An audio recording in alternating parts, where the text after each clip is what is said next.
액화 수소 산업이 미래 청정 에너지로 떠오르고 있는데요. 우리나라도 본격적인 기술 개발에 나섰습니다. 특히 삼척시를 중심으로 한 강원 액화수소 규제 자유 특구가 기대를 모으고 있습니다. 정부는 내년 특구 조성 공사에 나설 계획입니다. 보도에 박건상 기자입니다. 삼척을 중심으로 동해와 강릉, 평창이 액화수소 규제 자유 특구로 지정된 건 지난 7월입니다. 정부는 특구 지정 이후 설계 용역에 착수했고 이르면 내년에 본공사가 시작될 예정입니다.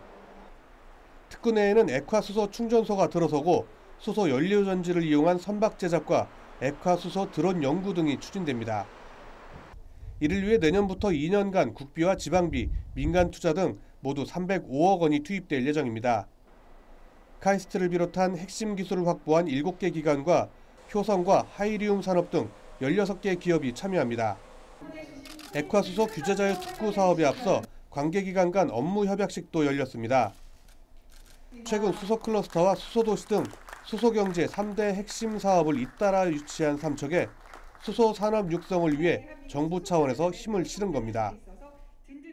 이곳 강원 액화수소 산업 규제자유 특구는 지역 수소 생태계 구축의 중심추가 될 것입니다. 액화수소는 해외에서도 걸음마 단계에 있는 최첨단 기술로서 기존 기체수소에 비해 안전성, 효율성, 경제성이 우수합니다.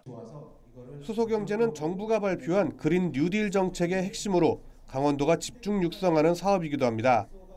강원도는 동해 북부선을 이용해 유럽까지 이어지는 경제의 중심에 수소 산업이 크게 기여할 것으로 보고 있습니다. 특히 관련 산업이 활성화되면 2030년에는 3조 8천억 원 규모로 급성장할 것으로 강원도는 기대합니다.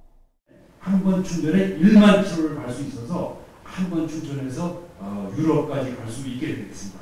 이 액화수소 기차를 만드는 협약을 오늘 체결하게 되겠습니다.